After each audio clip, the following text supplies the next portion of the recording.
하나님 말씀 창세기 23장 1절부터 20절까지 말씀. 사라가 127세를 살았으니 이것이 곧 사라가 누린 횟수라. 사라가 가나안 땅 헤브론 곧 기랏 아르바에서 죽음에 아브라함이 들어가서 사라를 위하여 슬퍼하며 애통하다가 그 시신 앞에서 일어나 나가서 헷 족속에게 말하여 이르되 나는 당신들 중에 나그네요 거루하는 자이니 당신들 중에서 내게 매장할 소유지를 주어 내가 나의 죽은 자를 내 앞에서 내어다가 장사하게 하시오. 헷 족속이 아브라함에게 대답하여 이르되 내 주여 들으소서. 당신은 우리 사이에 있는 하나님이 세우신 지도자이시니 우리 묘실 중에서 좋은 것을 택하여 당신의 죽은 자를 장사하소서. 우리 중에서 자기 묘실에 당신의 죽은 자 장사함을 금할 자가 없으리이다. 아브라함이 일어나 그 땅 주민 헷 족속을 향하여 몸을 굽히고 그들에게 말하여 이르되 나로 나의 죽은 자를 내 앞에서 내어다가 장사하게 하는 일이 당신들의 뜻일진데 내 말을 듣고 나를 위하여 소할의 아들 에브론에게 고하여 그가 그의 반머리에 있는 그의 막벨라 굴을 내게 주도록 하되 충분한 대가를 받고 그 굴을 내게 주어 당신들 중에서 매장할 소유주가 되게 하기를 원하노라 하며 에브론이 헷 족속 중에 앉아 있더니 그가 헷 족속 중 곧 성문에 들어온 모든 자가 듣는 데서 아브라함에게 대답하여 이르되 내 주여 그리 마시고 내 말을 들으소서.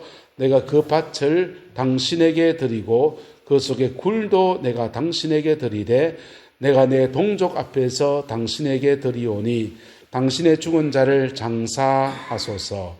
아브라함이 이에 그 땅의 모든 백성 앞에서 몸을 굽히고 그 땅의 백성이 듣는 데서 에브론에게 말하여 이르되 당신이 합당히 여기시면 청하건대 내 말을 들으시오. 내가 그 밭의 값을 당신에게 주리니 당신은 내게서 받으시오. 내가 나의 죽은 자를 거기 장사하겠노라.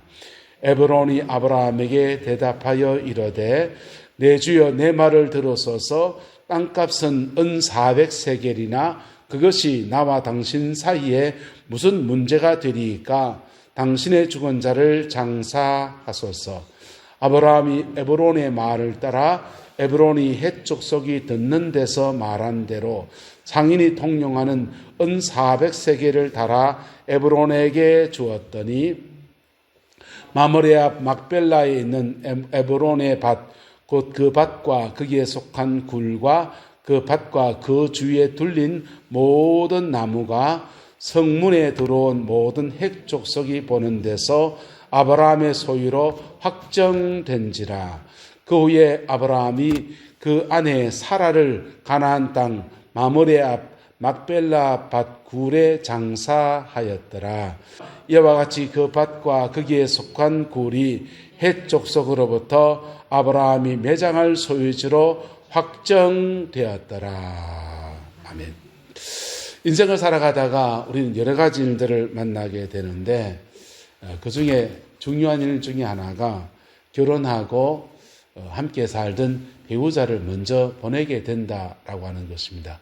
한나란 씨에 이렇게 죽으면 좋을 것 같지만 어떨 것 같습니까? 누가 장례 치러줍니까? 자식들에게 줄초상을 당하는 것이 썩 좋은 모습이 아닐 수도 있겠습니다. 어쨌든 앞서거니 뒤서거니 한 사람을 먼저 보낼 수밖에 없어요.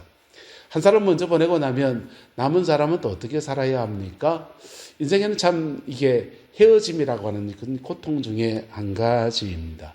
불가의 진리 가운데 인생에는 8가지 큰 고통이 있는데 그 중에 하나가 에별리지고 사랑하는 사람과 나누어지는 것이 고통이다 그랬어요. 사랑하는 사람과 나누어지는 것이 고통이래요. 그래서 헤어짐의 고통이 인생에게는 참 애잔한 고통이라는 것입니다. 사랑하는 청춘남녀 때 헤어지고 난 뒤에 가슴앓이 하는 것도 있지만은 아내를 먼저 보낸다든지 남편을 먼저 보내는 배우자를 먼저 보내고 난 뒤에 그 애별리 지고는 사람이 그렇게 헤아리기 참 어려운 것 같습니다. 어제 오늘 해서 이틀 동안 장례를 이렇게 최복순 목사님 남편 되시는 김성은 어르신 장례를 치렀는데요.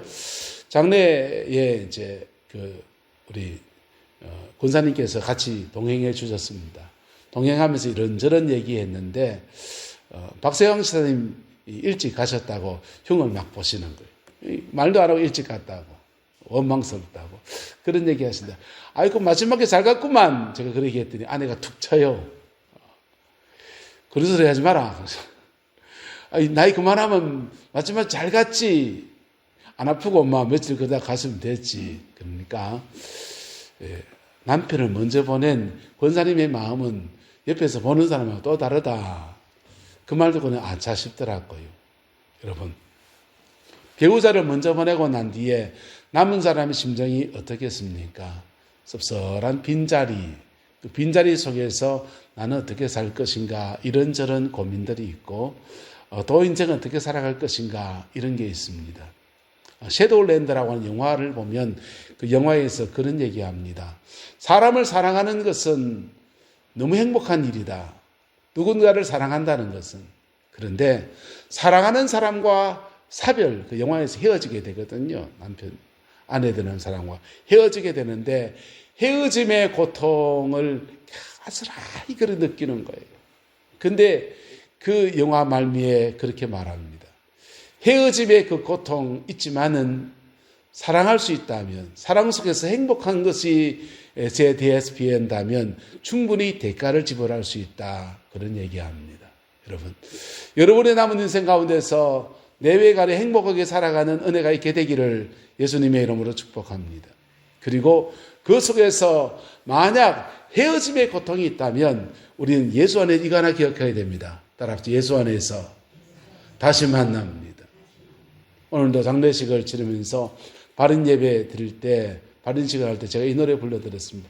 다시 만날 때, 다시 만날 때, 예수 앞에 만날 때, 다시 만날 그날이 있다는 것입니다. 할렐루야. 다시 만날 그날이 있을 때 하나님이 저와 여러분을 기억하시고 가장 축복하시는 아름다운 은혜가 있게 되기를 예수님의 이름으로 축복합니다. 아브라함도 그의 아내와 헤어지게 되었습니다. 죽음을 통해서 헤어지게 되었는데요. 아브라함은 127세 아내의 나이 때 그때 아내를 잃었습니다. 가정을 일구고 살아가는 이 미운정 고운정 온갖 정들이 다 든 세월들을 이제 보내고 사라를 먼저 보내게 되었습니다. 그리고는 그가 한 일이 애통하는 것입니다. 슬퍼하며 뭐하였다? 애통하였다. 사랑했던 것만큼이나 그도 애잔한 아픔과 눈물의 시간이 있었다라고 하는 것입니다. 애통하는 시간을 끝내고 난 뒤에 장례를 치러야 되는데 아브라함은 헷족속에게 말합니다. 그리고는 당신들 중에 나그네요 거류하는 자이니 당신들 중에 내가 매장할 소유지를 주어 내가 나의 죽은 자를 내 앞에서 내어다가 장사하게 하시오 이렇게 말했어요. 근데 여러분 유목민들의 장례식은 압니까? 중앙아시아나 몽골이나 그 우즈베키스탄이나 카자흐스탄이나 이런 동네 유목민들의 장례식을 압니까? 유목민들은요 땅을 가지지 않습니다. 땅을 가지지 않고 양떼를 따라서 막 이동해서 사는 거예요. 이동해서 살아가다가 누가 죽으면 장례식을 치르는데 그들은 땅을 가지지 않으니까 재산을 다 뭘로 가지고 있냐? 우리는 재산 가지고 뭐 사야 됩니까? 집을 사든지 땅을 사든지. 정주민들은 농경문화에서는 재산 가지면 집을 사든지 땅을 사든지 누가 훔쳐가지 못하니까. 산불이 나도 훔쳐가지 못하니까. 그런데 유목민들은 이 땅에 대한 의미가 별로 없어요. 그들에게는 양떼와 소떼와 이 낙타 이런 거 짐승들이 소중한 재산들입니다. 짐승들은 생명이 있는 존재니까 살다가 죽기도 하고 그러지 않습니까? 그때 그들이 이 재산으로 가질 수 있는 것이 뭐냐? 금붙입니다. 그래서 유목민족들은 주로 금을 이렇게 소중히 여기고, 우리나라의 김씨, 신라의 김씨는 사실은 몽골 위쪽에 그런 수호 금천시에서 왔잖아요. 그분들은 사실은 흉노족 계열이거든요. 신라의 김씨가. 그분들은 그 쇠김자를 써서 사실은 금을 말하는 겁니다. 금을 숭배하는 족속들이에요. 근데 그 금들을 장례식을 치를 때 무덤에다가 묻습니다. 무덤에다 넣으면 누가 도굴해 가기 쉬우니까 도굴해 가지 못하게 하려고 돌들을 쌓아 넣어버리는 거예요. 그냥 엄청난 돌들을 그냥 한두 가지 돌이 아니라 흙을 파내면 쉽게 파낼 수 있는데 그냥 돌 무대기를 쌓아가지고 적석 목각분을 가지고 돌을 쌓아가지고 그냥 무덤을 삼아놓습니다. 그래서 무덤 안에는 분명히 금이 있는데 팔려고 하면 돌이 자꾸 얼어지니까 그 돌 무대기가 태산같이 쌓아놔버리니까 거기에서 금붙이를 못 가져가는 거예요. 그게 유목민들의 장례식입니다. 근데 아브라함은 지금 무슨 장례를 치르고 있냐? 매장하는 장례를 치릅니다. 무슨 장례요? 매장하는 장례를 치러요. 나는 당신들 중에 나그네고 그리워하는 자이고 땅 한 평 가지지 못한 사람이니까 당신들 중에서 내가 매장할 소유주를 주어서 내가 나의 죽은 자를 내 앞에서 내어다가 장사하게 하시오. 이렇게 말했어요. 지금까지 아브라함이 그의 아버지 그 윗대 장례식과 전혀 다른 장례식을 지금 준비하고 있는 거예요. 그 장례를 치르는데 해족속이 아브라함에게 말합니다. 당신은 우리 가운데서 있는 하나님이 세우신 지도자다. 하나님이 세운 지도자다. 여러분 보세요. 옛날 고대 사회에 종교가 사회의 중심인 시대에 카리스마는 은사란 말이거든요. 카리스라고 하는 말은 은혜란 말이에요. 은혜가 임하면 결과적으로 카리스마, 은사가 나타납니다. 그래서 은혜가 많이 임한 사람들이, 신적인 임재가 많이 있는 사람들이 은사가 나타나고, 은사를 가진 사람들이 카리스마, 지도자가 되는 거예요. 샤먼이. 그래서 기독교 바깥에는 무속 샤먼들이 지도자가 되고, 추당 이꼴 샤먼. 근데 기독교 안에서는 영적인 능력을 가진 사람이 지도자가 되는, 사사시대도 보십시오. 삼손, 하나님의 은혜가 임한 사람에게 초월적인 힘이 임해서 그가 지도자가 되고, 아브라함에게 그 헷사람들이 말하기를 당신은 우리 가운데 있는 하나님이 세우신 지도자라는 거예요. 하나님이 세운 지도자다. 이 사람들은 불신자들이에요. 하지만 그 아브라함을 보니까 신통망통하거든. 딴 사람들은 우물 아무리 파도 물 안 나오는데 아브라함은 팠다 하면 우물 나오고, 그리고 그런 초자연적인 그런 하나님이 함께하지 않으면 안 되는 일들, 소돔 고모라에 전쟁 났는데 그 전쟁에서 318명 집에서 그늘인 가솔 데리고 나갔는데 싸워 이겨내는 거 보니까, 야, 이 사람 정말 대단한 사람이다. 파워, 힘이 있는 사람이다. 지혜 있는 사람이다.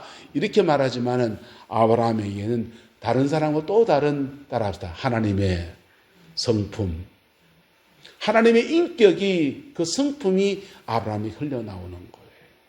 그래서 안 믿는 사람들이 말하기를 당신들은 우리 가운데 있는 하나님이 세우신 지도자인데, 그러니 우리가 우리 묘실 중에서 제일 좋은 것을 택해서 당신의 죽은 자를 장사하기를 허락합니다. 당신의 죽은 자를 장사할 것을 금할 자가 없습니다. 라고 말합니다.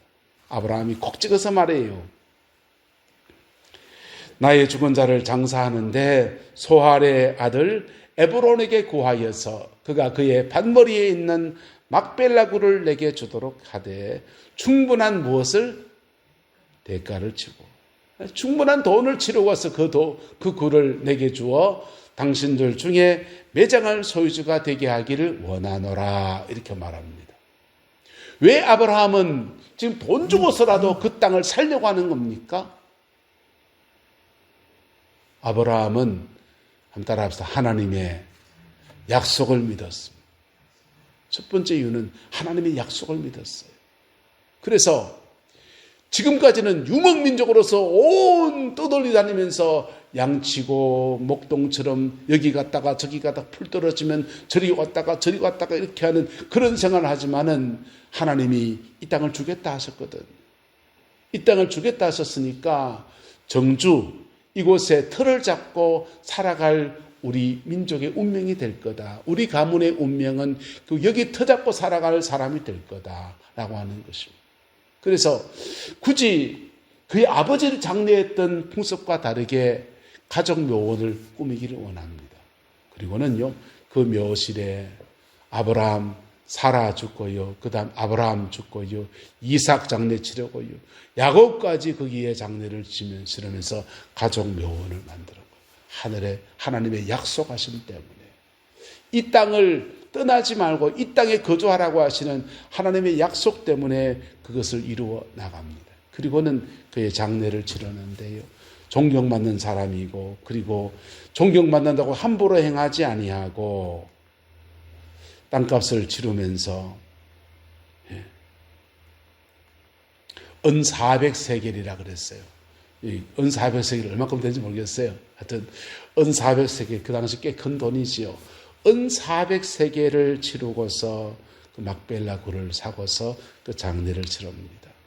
여러분, 저와 여러분들 가운데서 인생을 살다가 남편을 먼저 보낸다든지 아내를 먼저 보낸다든지 그럴 때 어떤 느낌이 들 것 같습니까? 그리고 장례를 치르고 어떤 마음으로 남은 인생을 살 것 같습니까? 아브라함도 인생의 고비에서 사람이 겪어야 될 또 하나의 고통, 에벨리 지고의 고통 가운데 있어요. 그리고는 하나님의 사람으로 이 일을 차근차근 은약 안에서 풀어나갑니다. 할렐루야. 이 은혜가 저와 여러분과 함께하게 되기를 예수님의 이름으로 축복합니다. 부부는 영혼의 동반자와 같다라고 하는 말이 있습니다. 영혼의 동반자다. 그럼 보세요.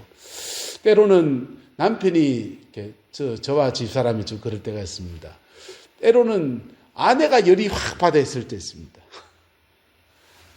때로는 교회 일 때문에 속상할 때도 있고 또 자녀들 일 때문에 뭐 그 할 때도 있고 그러면 옆에서 내가 툭툭거려요. 마 내다 마 고마해라. 그 법 누가 빼줘야 됩니까? 내가 빼줘야죠. 야 너무 열받았네. 야 나가서 자 매기탕 매운탕을 먹으러 가자 하면서 밥을 먹으러 간다든지 드라이브 하면서 바람을 한번 쐬민다든지 할렐루야. 그렇게 영혼의 동반자로서 아내를 그래 해줘야 되지요. 거꾸로 제가 그러면 어떻겠습니까? 제가 열이 채 있다든지 제가 이래도 안 되래 저래도 안 되래 의기소침해 낙심해 있으면요. 예, 아내가 해줘야 되는 그렇게 둘 다 낙심해 있으면 어떻게 돼야 됩니까? 둘 다 지쳐 있으면 한 따라합시다. 내라도 힘을 내야지. 누구든지 힘을 낼 수 있으면 좀이라도 힘을 냈어야 돼요. 근데 그것도 안 되면 여보 마 됐다. 우리 좀 서로 간에 힘드니까 우리 바람 좀 쐬러 갔다 오자 하면서 등산을 하면 갔다 온다든지 이절이 이렇게 동네를 빙 돈다든지 마음 바람 좀 숙이고 다른 데 마음을 좀 환기를 좀 해야 돼요. 그러면서 서로가 서로에게 인격적인 동반자가 되고 때로는 영적인 문제를 겪을 때는요. 사단은 너무나 간교합니다. 아내가 보기에는 그거는 내가 사람이 시험 들만 아무런 문제가 아닌데 내가 시험 들어 있거든요. 마귀는 저의 아킬레스건을 너무 잘 알아요. 거꾸로 제가 보기에는 아내가 시험 들어 있는데 그거는 시험 들 제목이 아무것도 아니거든요. 근데 제가 보기엔 아무것도 아닌데 아내는 시험 들어 있어요. 마귀는 서로의 아킬레스건을 너무 잘 알아요. 따라서 그때 중보자가 됩시다. 네 그래가 되겠나? 이래가지고는 답 안 나오는 거예요. 그러면요 더 주저앉아 버리는 거예요. 영혼의 동반자로서 그렇게 주거니 받거니 주거니 받거니 그러는 겁니다. 그렇게 서로 격려하면서 세워져 갈 때, 그때 그 끈끈한 그 속에서 고운정이 생겨요. 때로는 미운정은 먼저 합니까? 미번정 언제 생깁니까? 미번 짓 하는데 참고 그러다 보면은 그때 미운정이 생겨요. 미운정과 고운정이 들실처럼 날실처럼 얽히고 섞여서 우리는 부부의 연을 맺어가고 살아가고 있습니다. 근데요, 마귀가 때로는 둘 사이를 이간해 버릴 때도 있어요. 둘 사이의 영적인 침체가 갇혀올 수도 있습니다. 그때는요, 별 수 없어요. 같이 함께 기도하러 좀 나가든지, 또 다른 바깥에서 하나님의 은혜 앞에서는 무슨 결단, 스스로의 결단이 있든지 뭔가 있어야 됩니다. 할렐루야. 그렇지 않으면 설렁파가 깊어져 버립니다. 늪에 빠진 듯이 깊어집니다. 어쨌든 그렇게 해서 영혼의 동반자의 관계로 이렇게 아름답게 보내다가 앞서거니 뒤서거니 한 사람 먼저 보내게 되는 겁니다. 아브라함은 그의 아내 사라를 먼저 보내었습니다. 그리고 그 장례를 이렇게 치르면서, 그리고는 그 장례의 여정 안에서 그가 첫 번째 한 것은 따라합시다. 언약을 기억하였습니다. 하나님이 약속하신 그 언약을 기억했어요. 그리고 그 언약의 맥을 잇고 살아가는 이삭과 그의 후대들에 대한 책임의식들과 이런 것들을 가지고 그의 인생을 아마 살았을 겁니다. 그리고는 그의 장례를 치렀습니다.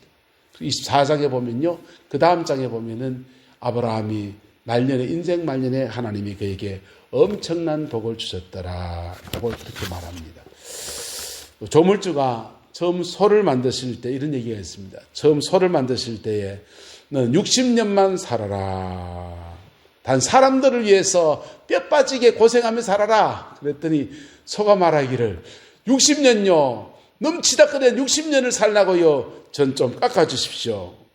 30년만 살겠습니다. 반만 뚝 잘라주세요. 그랬다는 거예요. 두 번째는 창조주가 개를 만드시는데 개한테 말합니다. 너는 30년을 살아라. 단 사람들을 위해서 평생 집을 지키며 살아라. 그랬더니 개는 30년, 아이쿠, 너무 집 지키는데 30년 살라고요. 너무 깁니다. 15년만 좀 깎아주세요. 그랬어요. 그랬더니 알았다. 그랬습니다. 세 번째는 원숭이입니다. 원숭이를 만들고서는 하나님 말합니다. 넌 30년 살아라. 단 사람들을 재롱 떨면서 그냥 춤추고 그러면서 사람들이 재롱 떨다가 그 30년 보내다 와라. 그러니까 원숭이가 말합니다. 아이고 30년 동안 너무 좋은 일 시키면서 희죽거리고 웃기다가 그냥 와라 가라 말입니까? 반만 깎아주세요. 그랬어요. 그랬더니 15년을 깎아줬다는 거예요. 마지막으로 사람을 만드셨습니다. 사람을 지으시고 말하기를 너는 25년을 살아라. 단 너에게는 머리가 호박이 아니라 정말 뛰어난 머리를 주겠다. 그랬습니다. 생각할 수 있는 머리를 주겠다. 그랬더니 사람이 조물주에게 말하기를 소가 버린 30년, 개가 버린 15년, 원숭이가 버린 15년 더해서 내 인생을 좀 늙어주세요. 그래서 그래 얘기했다는 겁니다. 그래서 사람은 어떻게 사느냐? 25때까지는 지 머리로 그냥 지시간 보내며 살다가 소가 버린 30년 동안 뼈 빠지게 그냥 농사 지면서 뼈 빠지게 가족 부양한다고 그래 살다가 그 다음은 개가 버린 15년을 퇴직하고서는 집 지킨다. 그 다음 원숭이가 버린 15년을 더해서 손주들 앞에 재롱 떨면서 그냥 노는 생을 그래 보낸다. 농담처럼 그런 얘기가 있습니다. 여러분, 인생 그렇지 않습니다. 어떻게 사느냐, 여러분. 장례식 때마다 제가 낭독해주는 시가 하나 있습니다. 죽음은 마침표가 아닙니다. 죽음은 영원한 쉼표, 남은 자들에겐 끝없는 물음표, 그리고 의미 하나 땅 위에 떨어집니다. 어떻게 사느냐는 따옴표 하나, 이제 내게 남겨진 일이란 부끄러움 없이 당신을 해오할 느낌표만 남았습니다. 김소입이라는 시인이 쓴 시예요. 죽음은 인생의 마침표다. 인생 죽으면 끝나지 뭐. 공산주의자들이 유물론을 가지면서 사람은 육체다. 짐승이나 똑같다. 그래서 영혼의 존재를 부인했어요. 그랬더니 그 공산주의자들이요, 사람이 죽는 것 눈을 깜짝 안 하고 죽였습니다. 스탈린 통치하에 3,000명 죽는 거, 4,000명 죽는 거 아무것도 아니었어요. 근데 죽음은 인생의 마침표가 아니라는 겁니다. 죽음은 이성과 저성, 다음 생애가 있다라고 하는 것입니다. 할렐루야. 따라서 옆 사람 축복하면서 죽음 너머에 세계가 있습니다. 죽음 너머에 세계가 있어요. 죽음 너머의 세계를 안식한다 해서 영원한 쉼표. 근데 남아있는 사람들에게는, 살아가는 사람들은 죽음 너머의 세계를 보지를 못하니까 끝없는 물음표, 있나 없나, 있으면 어째야 되고 없으면 어째야 되느냐. 있으면 여러분, 죽음 너머의 세계가 있으면 어째야 됩니까? 있으면 따라서 준비하는 생이 됩시다. 예. 죽음 너머의 세계에 있으면 준비해야지요. 그러면 우리 일 손 놓을 때를 대비해서 연금에도 넣고요. 예? 일 손 놓을 때를 대비해서 이자 소득에도 하라고 통장에 넣는 사람도 있고요. 은퇴 후를 대비해서 아이고 난 은퇴하면 뭐 할까? 원룸 같은 거 하나 사가지고 원룸 관리해 가면서 다달이 월세 받아서 건물주가 되려고 하는 사람도 있고요. 예? 미국 주식을 사는 사람도 있고요. 다 나름의 내일을 준비하면서 살아갑니다. 근데 오늘 먹고 사는 사람 있지만, 근데 죽음 너머의 세계가 있다면 그 세계에 대해서 준비하는 것, 저와 여러분들에게 되시기를 예수님의 이름으로 축복합니다. 그 의미 하나, 바로 우리를 말합니다. 생을 마감하는 그 사람, 의미 하나, 인생의 의미를 가진 그 사람 하나가 땅 위에 떨어집니다. 어떻게 사느냐는 따옴표 하나, 아이고 저 사람처럼만 살아야지라고 하는 것, 저 인생을 본보다 살겠다라고 할 때 그때는 따옴표 인생이에요. 예. 이제 내게 남겨진 일이란 부끄러움 없이 당신을 희화할 느낌표만 남았습니다 라고 하는 김소엽 씨의 시가 있습니다. 여러분, 인생에는 죽음 너머의 세계가 있습니다. 할렐루야. 그 영혼의 때입니다. 영혼의 때를 위해서 잘 준비해 가면요, 영혼의 때에 축복을 누리는 사람들에게는 세 가지 은혜가 있습니다. 한번 따라합시다. 천국에서는 상급이고, 자녀손들에게는 영적인 유산이고, 남은 인생에는 열매가 있고, 이게 내 남은 인생을 영혼의 때를 위해 살아가는 사람들에게 주어지는 축복이에요. 영혼의 때를 위해 산다는 것이 뭡니까? 영혼의 때를 위해 산다는 것은 우리가 교회에서 기도 생활하고 예배하고 하나님의 말씀을 가까이 하고 하는 종교적인 하나님을 향해서 하는 의식 행동과, 그 다음에 내 인생을 나누고 섬기고 거룩하고 복된 삶을 살아내는 경건한 삶이 하나가 되는 겁니다. 한번 따라서 신앙과 생활, 신앙과 생활에서 하나님을 향한 경건한 생활이 하나가 되어서 살아가는 거예요. 그렇게 살아갈 때 그의 영혼의 때에 천국에서는, 야, 네 그렇게 잘 살았구나, 네 그렇게 교회를 잘 섬겼구나, 그럴 때 그에게 하나님 나라의 귀한 상을 주십니다. 천국에 상을 준다고 하니까 천국에서 차별이 있나? 한국 사람들은 차별에 민감하거든요. 누구는 무슨 뿌리 먹고 누구는 인삼 뿌리 먹나? 천국에 차별이 있습니까? 천국에서 차별은 그런 의미가 아니에요. 천국에서 차별은 하나님과 얼마나 가까이 있는가. 천국 갔을 때 누군가 나한테 쪼로로 돌아와서 내가 당신이 전도해 준 것 때문에 내가 예수 믿게 돼서 내 여기 와 있습니다, 이때 그 사람이 상급인 겁니다. 우리가 필리핀과 터키의 지방에 선교비를 보냅니다. 천국에 가서 필리핀 자매 하나가 쫓아와서는 내 남 제일 위해서 헌원해 준 것 때문에 내 예수 믿었고 믿음의 사람이 돼서 나도 천국에 와 있습니다 할 때 그것이 우리 교회의 상급이에요. 할렐루야. 내가 하나님 앞에 어떻게 살아왔는 모든 것에 대해서 상급이라는 그런 식의 주어지는 거예요. 그게 천국 가서 상급이에요. 그리고요, 그렇게 하나님 앞에 영혼의 때를 살아가면 이 땅에서는 거룩한 데 심는 삶이 되거든요. 뭐한 데 심는 삶요? 거룩한 곳에 심는 삶이 됩니다.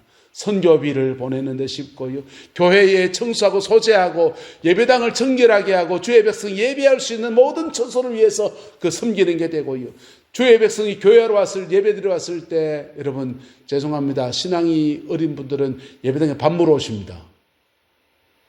네? 밥 먹으러 온다고요. 그래서 반찬 잘해주는 게 대단히 중요해요. 하나님이 예배하러 와야지. 예. 믿음 좋으신 분은 그래 오시고, 어떤 분은 밥 먹으러 올 수 있다 없다? 밥 먹으러 올 수 있지. 그분들에게는요, 식탁의 교제가 참 중요해요. 근데 식탁의 자리에서 함께 나눠 먹으면서 온 김에 오예배도 드리고 갑시다. 그리고 그렇게 할 때 믿음이 돈독해지는 성도의 사귐이 일어나게 되거든요. 그래서 주일날 식사 준비하고 소재하고 청소하고 이 모든 것들이 주님을 위한 섬김인 거예요. 할렐루야. 주님을 위한 섬김인 거예요. 하나님 나라를 위해 심는 겁니다. 그렇게 심는 사람들에게 하나님은 상을 주시는데, 천국의 상을 상급이라고 하고 그의 남은 인생의 상을 주시는데, 그 사람 심은 거 다 못 끄고 가는 게 너무 많아요. 그럴 때 그 심은 것들의 열매들을 누구에게 두게 하시냐? 자녀들에게. 누구에게요? 자녀들에게. 그걸 영적 유산이라 하는 거예요. 영적 유산. 부모님 잘 만나서 땅맞이기 물려주고 산 한 필지 물려주고 집 한 칸 물려주고 하는 것도 의미 있어요.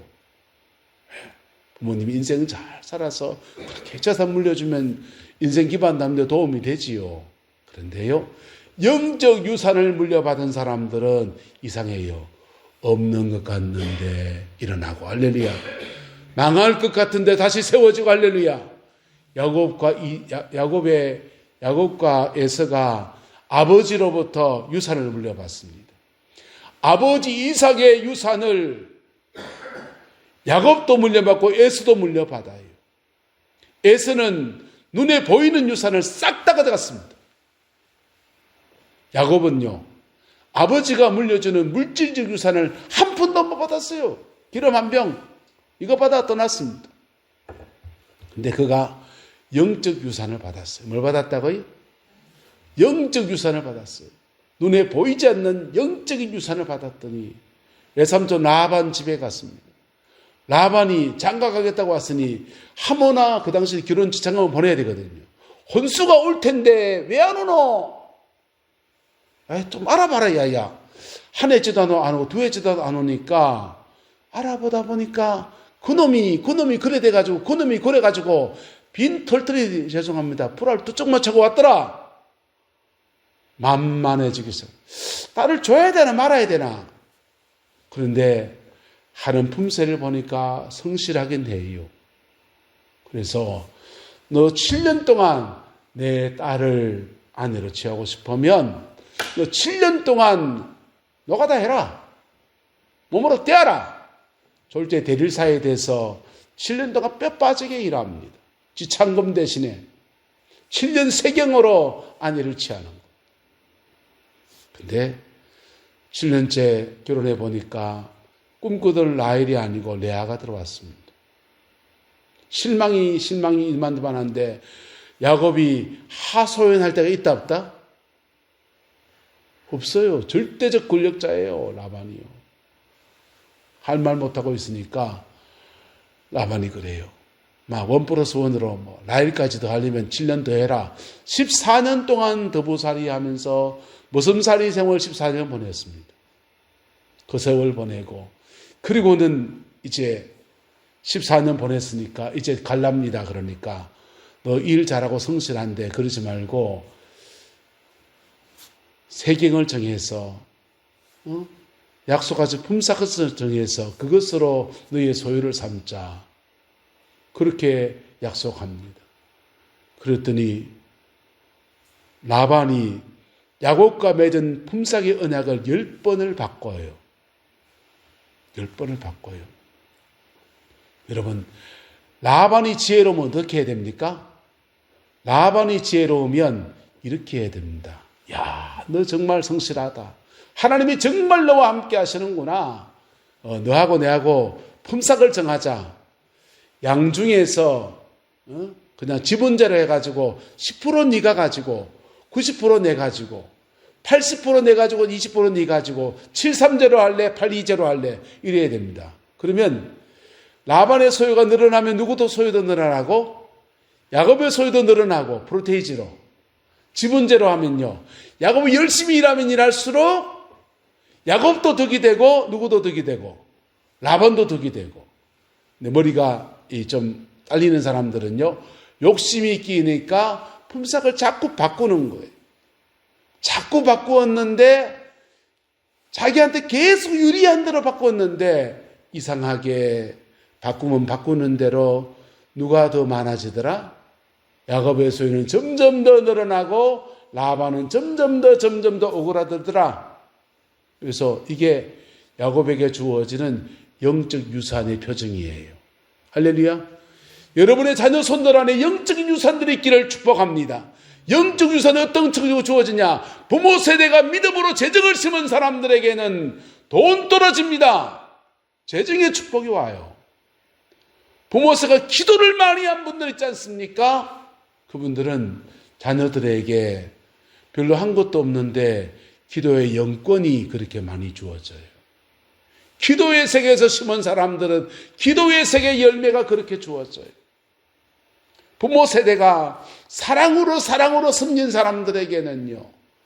그 사랑의 열매를 그 자녀 세대에 거두게 하시는 은혜들로 그렇게 줘요. 심은 것을 30배, 60배, 100배로 거두게 하신 역사로 그렇게 나타나는 거예요. 할렐루야. 이 은혜와 축복이 저와 여러분 남은 인생에 이루어지게 되기를 예수님의 이름으로 축복합니다. 이 시를 같이 함께 읽어서 우리 예배를 마치겠습니다. 시작. 죽음은 마침표가 아닙니다. 죽음은 영원한 쉼표, 남은 자들에게는 끝없는 물음표, 그리고 의미 하나 땅 위에 떨어집니다. 어떻게 사느냐는 따옴표 하나.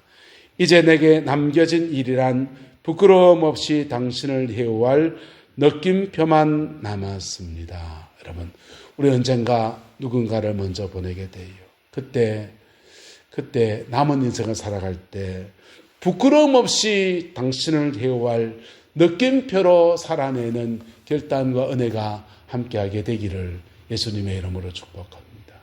기도하겠습니다. 좋으신 아버지 하나님, 주님의 은혜와 사랑을 감사합니다. 아브라함이 그의 아내를 먼저 보내고 장례를 치르는 여정들을 보면서 우리의 장례를 보고 우리의 남은 인생을 하나님 앞에 결단하며 나갑니다. 우리의 남은 인생을 영혼의 때를 위하여 살아가는 은혜의 생으로 나아갈 수 있게 은총을 다하여 주시고, 아직 영혼의 배우자가 있을 때 서로 사랑하고 서로 아끼고 서로 위에서 중보하며 서로와 서로를 격려하며 믿음의 사람으로 우리의 남은 인생을 살아낼 수 있도록 은총을 다하여 주시옵소서. 그래서 우리의 남은 날에 열매가 있게 하시고 영원한 천국의 위대한 상급이 있게 하시며 우리에게 속한 자녀 손들 안에 영적 유산을 물려줄 수 있는 복되고 아름다운 생이 되어지게 우리 하나님 역사하여 주옵소서. 여호와께서 온전한 은혜와 사랑으로 함께해 주시기를 원합니다. 예수님의 이름으로 축복하며 기도드리옵나이다. 아멘.